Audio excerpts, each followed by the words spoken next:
The morning of September 12th started like any other in the little yellow house on Elm Street, number 217. Elena Ramirez woke at 5:47 a.m. The same time her internal clock had kept for 40 years, even though the alarm clock on the nightstand had stopped working in 2019. She slipped her feet into the worn terry cloth slippers Miguel had bought her on their last anniversary before the accident, shuffled to the kitchen, and put the kettle on the same burner she always used, the back left, because the front right had a loose coil that sparked if you weren't careful. The calendar on the fridge, a free one from the neighborhood pharmacy, had a red circle around today's date. She had drawn it herself with the stub of a crayon Anna left behind during her last visit Christmas 2022. Elena stared at the circle for a long moment, then turned away to measure coffee into the percolator. One scoop for her, none for anyone else. The house smelled of yesterday's chicken soup and the faint lavender sachets she still sewed from old blouses because fabric softener gave her headaches. At 7:12 a.m. the mail slot clattered. Bills, a flyer for gutter cleaning, a coupon for 20 off at the dollar store. No cards.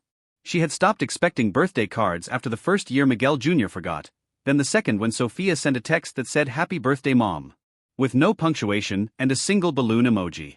Elena folded the flyer into a neat square and tucked it into the drawer with the others. Waste not, want not.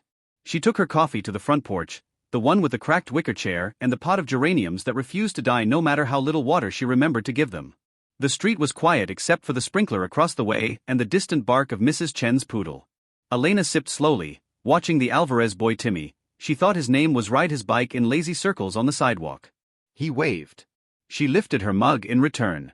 By 9:30 she had dusted the living room shelves, watered the African violet on the windowsill, and folded the Afghan Miguel had crocheted during night shifts when the kids were small. The house was spotless, the way it always was when she hoped someone might drop by. No one did. At 11:05 she opened the fridge and took out the single vanilla cupcake she had bought yesterday at the bakery counter. 1.29, a splurge. She set it on a saucer, found the box of birthday candles in the junk drawer, the ones shaped like numbers, 7 and 8, because she never threw anything away, and tried to light the 8. Her hands shook too much. The match went out twice. On the third try the flame caught, flickered, and died before it touched the wick.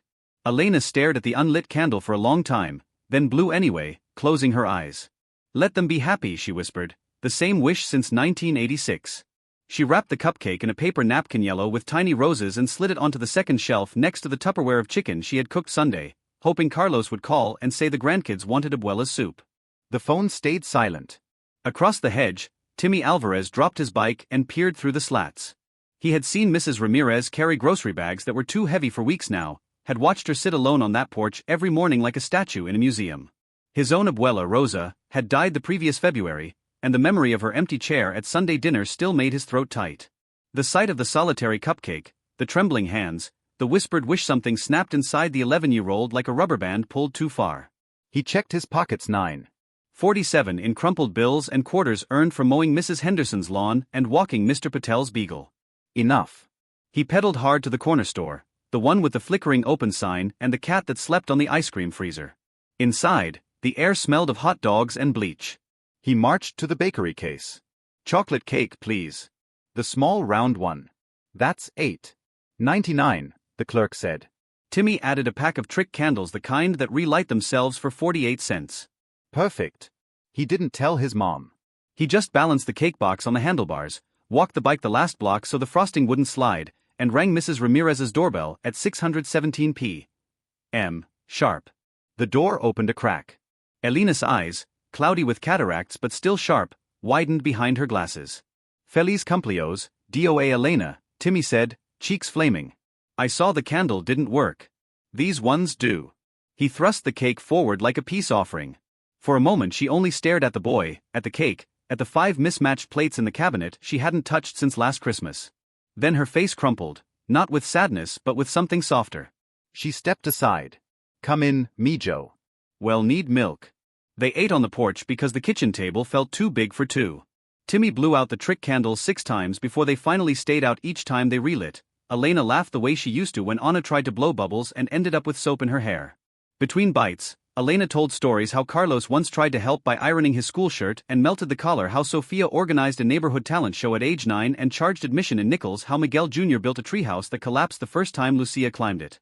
Timmy laughed so hard milk came out his nose. Elena handed him a napkin without missing a beat. When the cake was half gone, Timmy asked, "Do you have pictures?" Elena hesitated, then led him to the hallway closet where a shoebox labeled photos in faded marker sat on the top shelf. Dust floated in the light as she opened it. Inside, Polaroids yellowed with age, school portraits with missing teeth, a wedding photo where Miguel's tie was crooked and Elena's veil was too long.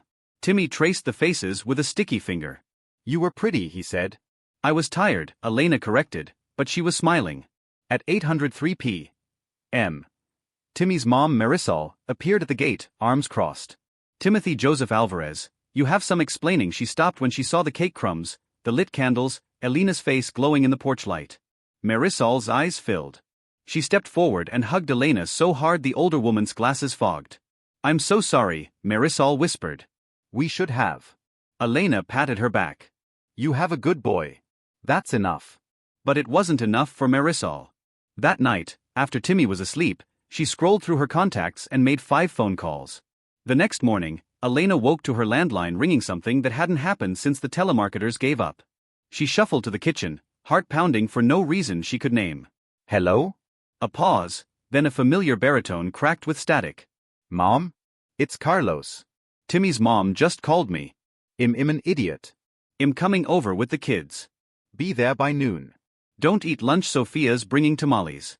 Elena's hand flew to her mouth. The receiver trembled against her ear. By 11:43 a.m. The driveway looked like a used car lot. Carlos' silver minivan, Sophia's red hatchback with a dented fender, Miguel Jr.'s pickup loaded with tools, Lucia's rental SUV still dusty from the airport, Anna's little blue coupe squeezed in at the curb. Doors slammed. Grandchildren spilled out like marbles, 7 in total, ages 3 to 17, shrieking abuela. Before they even reached the porch, Carlos stepped out first, 48 years old, construction foreman, shoulders stooped under the weight of a bouquet of supermarket roses and something heavier. Behind him, Sophia, 45, elementary school teacher, clutching a card her third graders had illustrated with stick figure grandmas and hearts. Miguel Jr., 42, mechanic, carried a cooler that smelled of pork and corn husks. Lucia, 39, marketing consultant, had flown in from Denver overnight, eyes puffy from crying in the airport bathroom. Anna, 36, graphic designer, walked straight past the others, pushed open the screen door, and wrapped her arms around Elena's waist exactly the way she had at age 6 after nightmares. They filled the living room, 5 adults suddenly small in the space that once echoed with their shouting, laughter, spilled milk, and slammed doors. The grandchildren explored like archaeologists the cabinet with the good china, the drawer of old remote controls, the hallway where height marks climbed the doorframe like ivy. Carlos cleared his throat. "We forgot," he said, voice raw. "All of us. We got busy with jobs and kids and mortgages and excuses. I looked at the calendar this morning and realized I hadn't called you on your birthday." Since he stopped, unable to finish. "I'm so sorry, Mama." Sophia stepped forward, tears tracking mascara. "I teach my students about gratitude journals. I forgot to be grateful for the woman who taught me to read." Miguel Jr. set the cooler down. "I fixed Mrs. Henderson's carburetor last week. Took me 20 minutes. I couldn't find 20 minutes for my own mother." Lucia's voice was barely a whisper. "I booked a flight to Tokyo for a conference the week of your birthday. I rescheduled it for next month." Anna, still hugging Elena, spoke into her sweater. "I designed a birthday campaign for a sneaker brand. 50,000 impressions. 0 for you." Elena looked at each of them, gray hairs she hadn't noticed on Carlos' temples, the worry lines between Sophia's brows, Miguel Jr.'s grease-stained knuckles, Lucia's swollen eyes, Anna's trembling lip, and felt the old ache soften into something warm and aching at once. "You're here now," she said simply. "That's the gift." They spent the afternoon the way birthdays used to be before life scattered them like seeds. The kitchen overflowed, tamales steaming, rice fluffing, grandchildren licking masa off fingers. The radio played K-Love oldies, Gloria Estefan, Mark Anthony, the songs Elena danced to while ironing school uniforms. Miguel Jr. fixed the leaky kitchen faucet head promised to fix for 2 years, swearing under his breath when the pipe fought back. Lucia organized the pantry and found the box of old photos Elena thought she'd lost in the move after Miguel died. Sophia called the laundromat where Elena had worked for 30 years and arranged a surprise retirement plaque to be mailed. Anna sat cross-legged on the linoleum and painted Elena's toenails bright red, the way she used to beg to do when she was little and Elena's feet hurt from standing all day. At 4:17 p.m. someone suggested moving the party outside. The grandchildren dragged the kitchen table through the back door, while Carlos and Miguel Jr. strung Christmas lights left over from last year across the maple tree. Timmy appeared with his dad's extension cord and a grin. Marisol brought folding chairs and a cooler of Jarritos. Neighbors peeked over fences. Mrs. Chin with her poodle, Mr. Patel with his beagelan were waved in with plates. Someone started Las Manitas. Voices rose, off-key but earnest. Elena stood in the center, 78 candles flickering on a sheet cake Sophia had picked up at the bakery on the way over. Her children held her hands so they wouldn't shake. She closed her eyes, made no wish, didn't need to, and blew. The candles went out on the first try. Later, when the sky turned lavender and the grandchildren were sticky with frosting, Carlos found the napkin-wrapped cupcake in the fridge. He brought it to the table, unwrapped it carefully, and took a bite. Still good, he declared. Elena laughed until tears ran down her cheeks and into the collar of the sweater Anna had bought her 3 Christmases ago. The next week, a new calendar appeared on the fridge, blank, waiting. Sophia drew red circles every Sunday for the next 6 months. A schedule materialized beside it, written in Miguel Jr.'s blocky handwriting. Carlos grandkids board games. Sophia cook grocery list. Miguel Jr. lawn fixes. Lucia FaceTime if traveling, fly in once a month. Anna errands nail painting. They called it Operation No More Forgotten Birthdays, but Elena just called it family. Timmy still came every Saturday. He and Elena planted marigolds along the front walk, orange and yellow, her favorite. She taught him to make arroz con leche the way her mother had in Guadalajara, stirring clockwise so the cinnamon bloomed. He taught her to use the smartphone. Marisol gave her how to answer FaceTime, how to send voice notes, how to take selfies with filters that turned her into a cat. The first time Lucia called from Denver and Elena's face appeared on the screen wearing bunny ears, the whole family lost it. One October evening, Elena sat on the porch with a real slice of chocolate cake store-bought, but warm from the oven Carlos had finally learned to use without burning the bottom. The string lights flickered on automatically at dusk. She looked at the 5 new photos pinned to the fridge door with heart-shaped magnets. Anna designed one from each Sunday since her birthday. Carlos teaching his youngest to ride a bike in the driveway. Sophia and her students presenting the retirement plaque. Miguel Jr. asleep on the couch with 2 grandkids using him as a pillow. Lucia video calling from a hotel in Tokyo, holding a tiny paper crane shed fold into Elena's hand. Next visit. Anna's latest nail art, tiny roses on every toe. The front door opened and closed with the familiar squeak. Footsteps, then Anna's voice, Mom, I brought the good coffee.